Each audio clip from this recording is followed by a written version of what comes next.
Captain Sig Hansen has stepped into a prominent leadership role this season 17 of Deadlest Catch. The series is back with most of its core cast still at the ready. It's king crab fishing time, and Discovery Channel's perpetual hit has found a home as well on their streaming arm, Discovery Plus, which has the premiere already available to watch.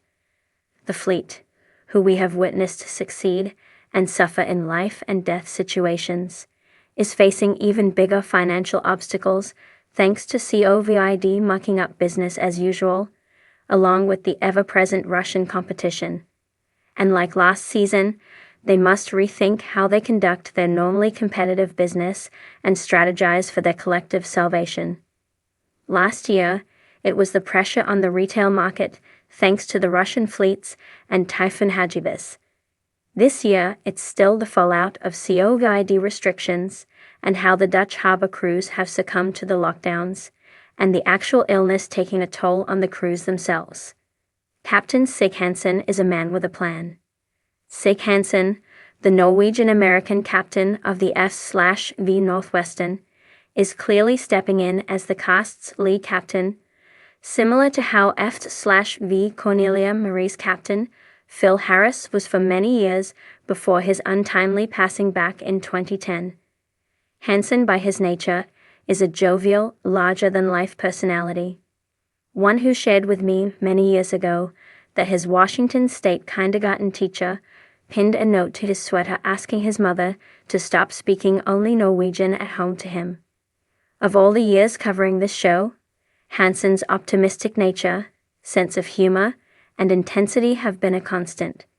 Now the captain has his equally focused daughter, Mandy, working alongside him as the Northwestern will do an unthinkable thing: share information with the rest of the fleet to keep them all financially afloat in these unprecedented times. TV show's Ace spoke with one of the only captains to be cast on Celebrity Apprentice, Trump fired him, and someone who survived a 2016 heart attack scare. He even bought an island in Norway recently. Warthelman? Yes, we bought it. You have been doing your homework. And that's a place in the same town where my mother and father played a lot there, and as a kid started catching crab there when I was a kid, by the way. So it was kind of neat.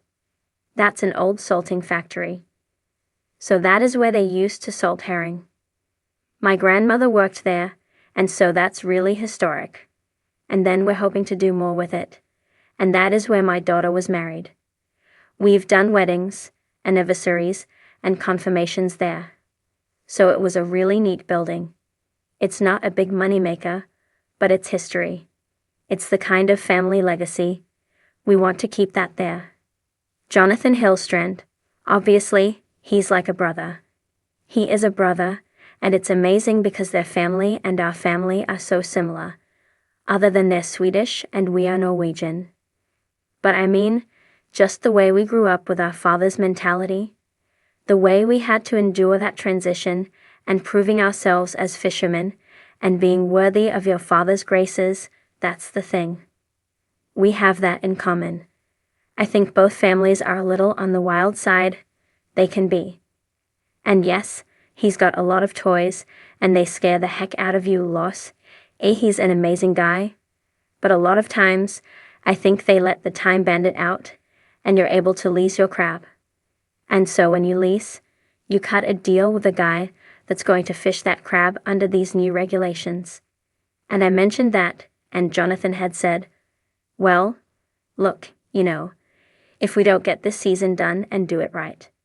Because we didn't have a survey this summer, if that isn't done correctly, and we don't set a precedence for the state.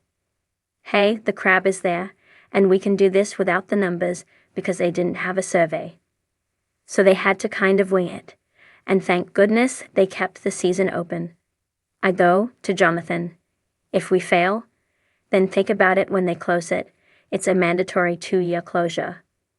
And so when you're talking about a 2-year closure, it's because it's a rebuilding act. So those are the guidelines they just follow. And it is just kind of bureaucratic red tape, whether it needs it or not. And so once he understood that, Johnathan was like, I'm in, Just sign me up. Let's get this boat going and more power to us. So that did impact the fleet. It did help. And the more we understood how touchy our industry is, but the more we understood that if we set that precedent, set the bar, we will have a next year. And that's what our end game was. We worked together this season, and it doesn't happen every day. It was interesting, to say the least. I think he is more semi-retired. I think he's in Indiana. He's with horses. He just got remarried. Andy is kind of living his dream, and I don't blame him. If you've been at sea that many years and all of a sudden, you think back, what did I miss? Maybe that's what's going on in his mind. Live his life or what he has for now. But who knows? We can always talk about Andy coming back. I'd like to laugh. For the king crab, I think Holly's been kind of in and out. I do believe we may see him in the upcoming seasons, and honestly, because of this catch, and how many people they can film with us, I think the Lady Alaska came in, so I think Steve will be back. Yes, he's coming back. And he was definitely participating in the fishery, and that's the good thing, Everybody that could try.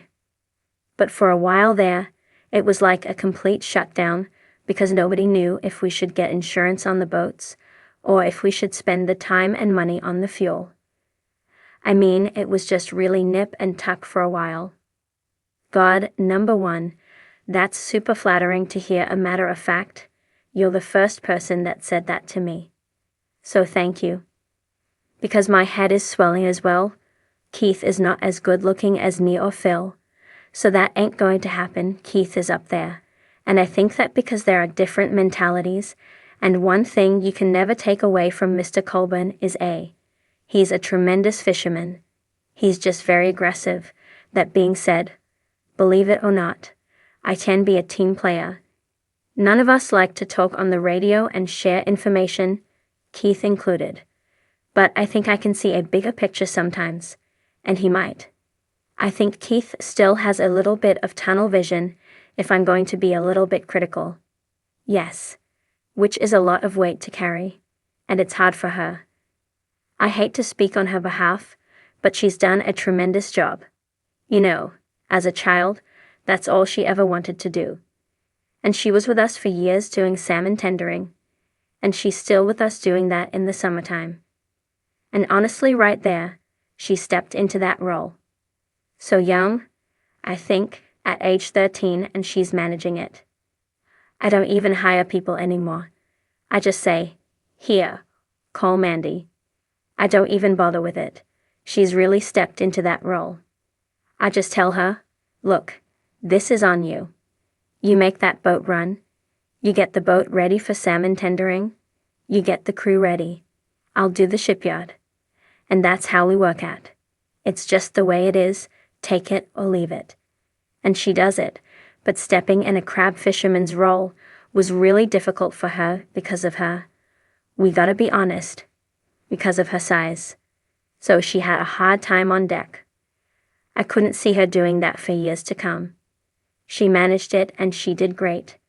But then when you think about it, well, if you're already starting to manage the boat for the salmon tendering, let's fast track you and get you to the wheelhouse. Because I think that's where she was going to end up anyway. And why not just get more information, teach her more sooner? I wish I would have learned sooner from my elders, and then do it that way rather than learn through your failures. Try to just smooth it out, because at the end of the day, if she becomes a good captain for me, then everybody wins. The big picture, like you talked about earlier.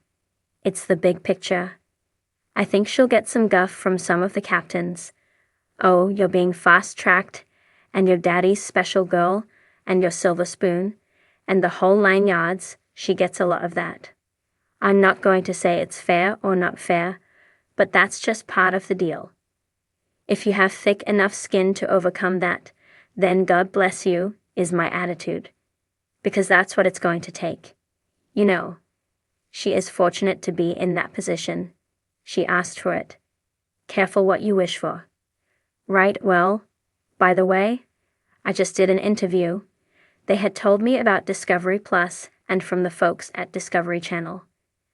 And I knew about it, but had I just got back from fishing. So I haven't been able to sign up yet. And my daughter even said, "Dad, have you signed up?" I said, "I don't know how to push the buttons." So she's coming over to push the buttons to get me on there because I've been fishing.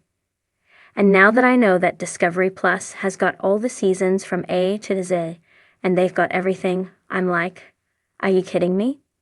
Sign me up right now. So Mandy's going to help me do that. Well, he is, but I got to think back now. I haven't seen him. I got to think back here.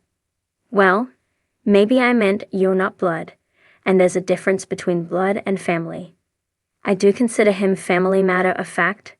Mandy and Jake are like a brother and sister, and there's been so much bickering back and forth between those two that they don't have enough tape on camera to capture it all. I mean, if we go to Norway, he and his wife have been here watching my home. We're very, very close. He is family, but maybe it's not blood. This is what I said. I think that because of his personal issues, and the last I spoke to Josh about that, I think that the answer is yes. I do believe so. I did offer up again because I want him to succeed, and he will. But he has to do it himself. And so I do believe that he's going to make it. I truly believe that.